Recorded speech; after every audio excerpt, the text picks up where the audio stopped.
As we take a look, let's just dive right in. Ooh, all right. I see a Shield Wall Sentinel, and I see a Plains. That tells me we're going to see a Wingmantle Chaplain. You are correct. And there's a Battlefly Swarm to kick things off here for Nathan.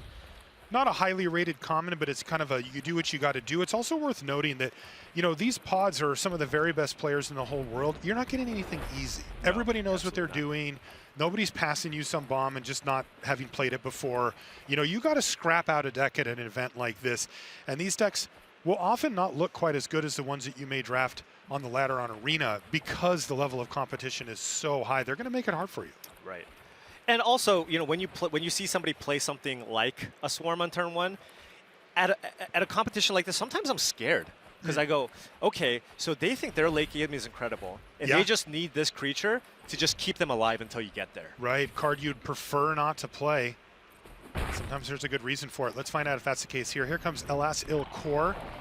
A nice 2-drop here for Steuer. So he's gone 1-drop, 2-drop. Floriferous Vinewall, though, for Inglis is setting up his mana nicely, though he does end up with just a Bog Badger in play, which is just an okay card. Nice hand here for Steuer, though. Yeah. Solid start for both players, honestly, right? I mean, play on 2, 3, 4 here for David. Going to play that nail next turn, and then Steuer here with the Elas that, currently David doesn't have a removal spell for. He's going to leave back Battlefly Swarm plus a Swamp as well to deter any attacks coming in. You can see from David Inglis's perspective, he's got Nael. And Nathan, he can deploy this turn. Nathan doing his best live Magic shuffle cards in your hand impression here. You can tell he's practiced, not just the gameplay. Nathan has been absolutely crushing everything of late. If you follow high-level tournament Magic, you can't help but see his name. Yeah, I mean, he even amongst the players here, they were asked, hey, of the players here, who do you not want to play against? And oftentimes it was Nathan, because they look at him as kind of like the future. Yes. Right? He just anything that's on Magic Online, well, he's going to be there. He's likely going to win, right? And now he's just, his imprint is just everywhere. And people know, right. that like if you can beat people on Magic Online, like at the Mox level, yeah, you're up there. Absolutely. So a well-timed Prayer of Binding here. He's just going to main phase it to take out that Nael, but that clears the way for a couple of attacks here for Nathan.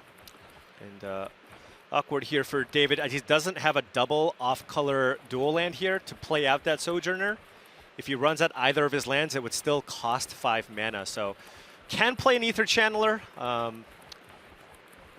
Well, don't act like that's a consolation prize. Well, that's yeah, Aether Channeler. I know it's your favorite card. Come on, look it's at it. It's all right here. I'm still a little bitter that it exists, though. Like my precious Mana War. Look what they did to my boy. Hey, look, it's got one less toughness. You're right. So Mana War's better. Yeah. We sorted that out. So free attack here with the Knight of Dawn's Light. And then curious to see if Nathan's just going to go with the Defender plan or just continue to try to put pressure here with that Mesa Cavalier. Probably very happy that David chose not to make a 1/1 flyer here with the Channeler, given that he's got the Cavalier in hand. Interesting. No pump there from Steuer, and that means he's going to play Shield Wall Sentinel. Otherwise, he could have played a 3 and a pump. What are you getting? Yeah. There's two double. options. So two options, right? Two options. You get another Shield Wall Sentinel, or you get that. Yeah. Because sometimes if the players have time, you'll see them go Shield Wall Sentinel, get a Shield Wall Sentinel. They do that like 2 or 3 times, and then they finish off with the Chaplain. But as it stands.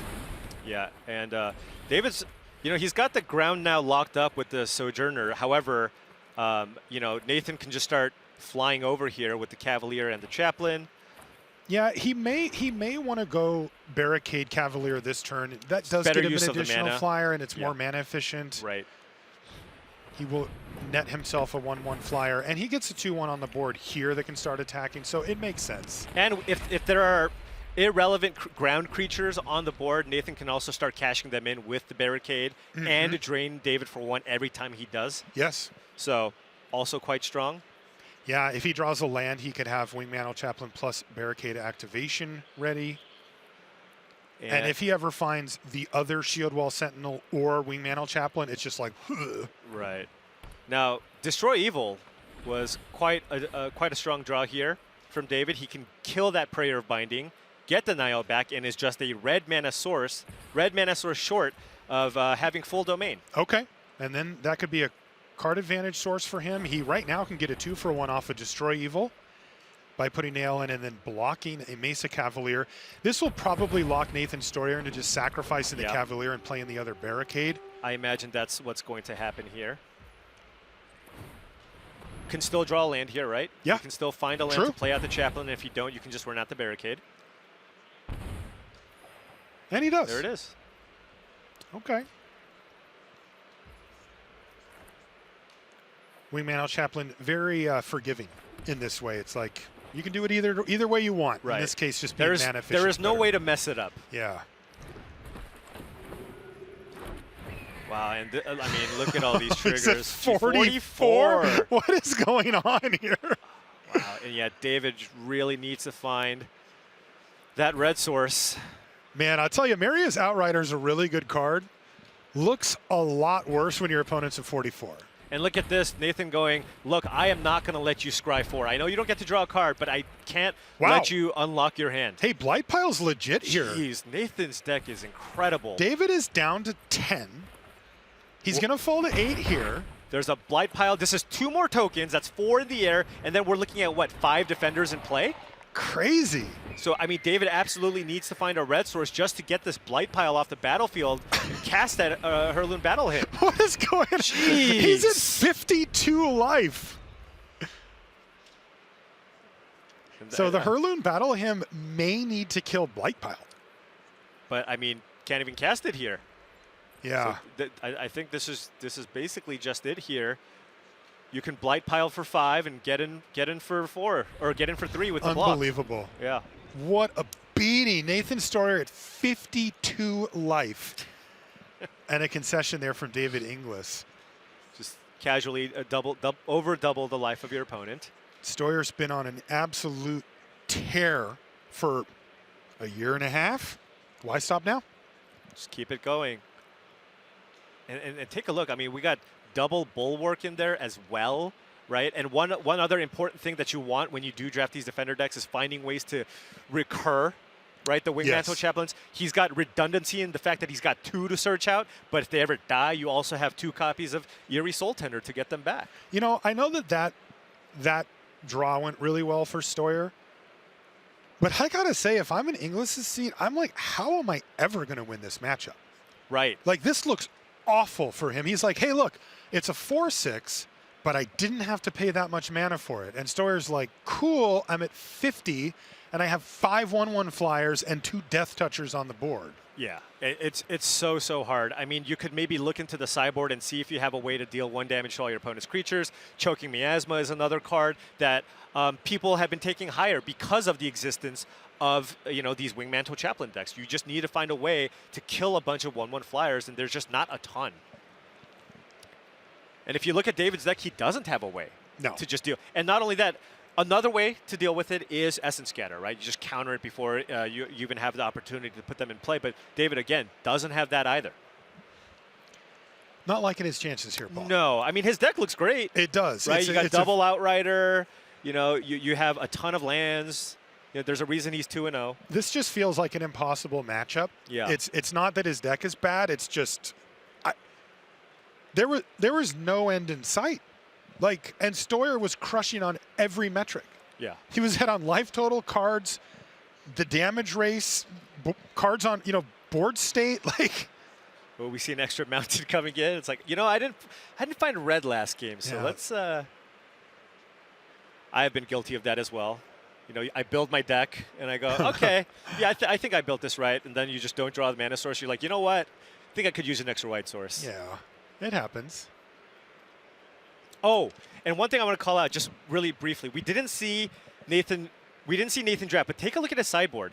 I recall watching this draft, and Nathan Steuer took that Elder Dragon War fairly early in pack 2 or 3 of this draft, knowing that he was firmly in Defender and that 2 damage to everything would be a very, very relevant thing. And he was like, my deck is great. I want to 3-0 this pod. I am taking this Elder Dragon War. Welcome to pod play.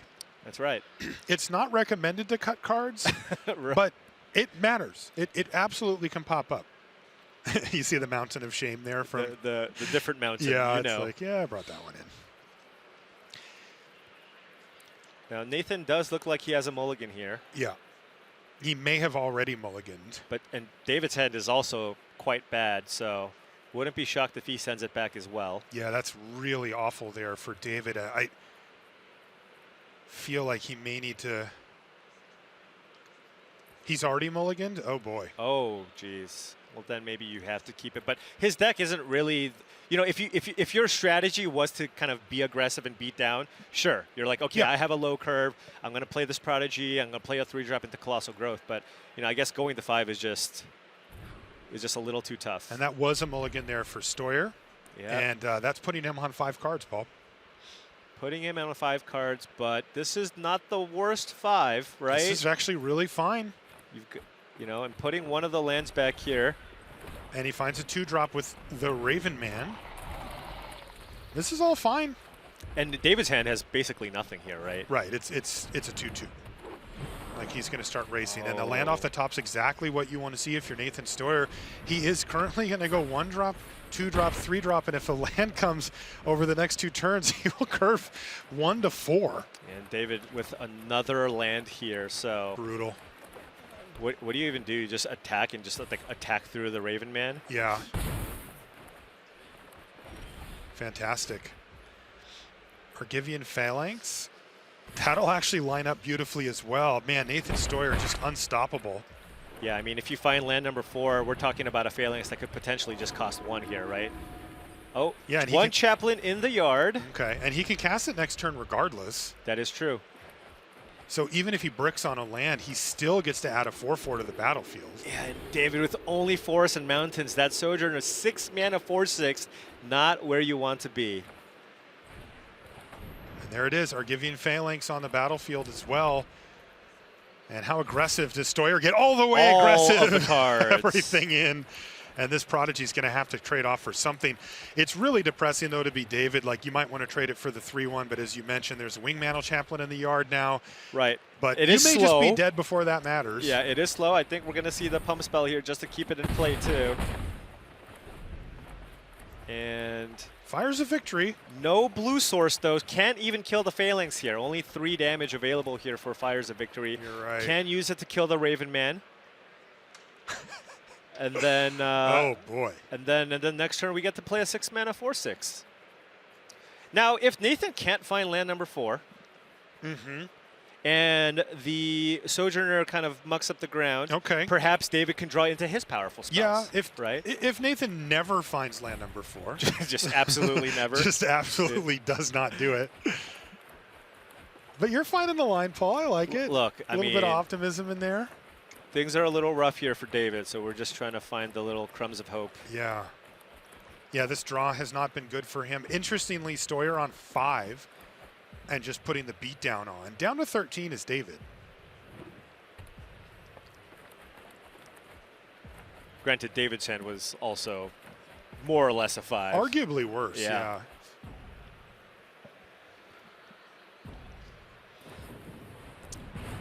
Okay, kill the Raven Man. There's land number 4. There's the land. And the beatdowns continue. So this is going to be Sentinel. Now, is he going to take the slow road? He only has the 1 defender. I don't think so. I think you just get Chaplain. Just get Chaplain. Yeah, because he already has the Gibbering Barricade in hand as well. Hurling Battle him? Not the worst. I think maybe you still just want to run out the 4/6 here and just hope Nathan doesn't have a removal spell.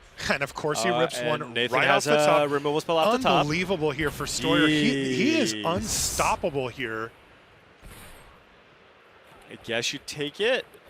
Yeah. Not feel good about it, but then mean, you might die to the 4. Swarm. And then there's also the way, maybe you have to chump, right? Because you're just going to die to the Flyers now. No kicker for the Hurling Battle him. David does have an Emerius, was it Outrider? That's a reach creature. Yes. Yes, he does, and he's at 7. He's gonna need it. That was a preordained Chaplain there from Steuer. He had that before his draw step lined up, was in ready hand. to go. And this is a lot of pressure in the Draw. air. Can David find a way out? Oh, there's a Marius Outrider, There is Paul. a Marius Outrider now. The Swarm can still keep getting in there, right? It's got Death Touch. Oh, Join forces. and that's just lethal. That is just get in and he's getting rid of the preemptive. Good game.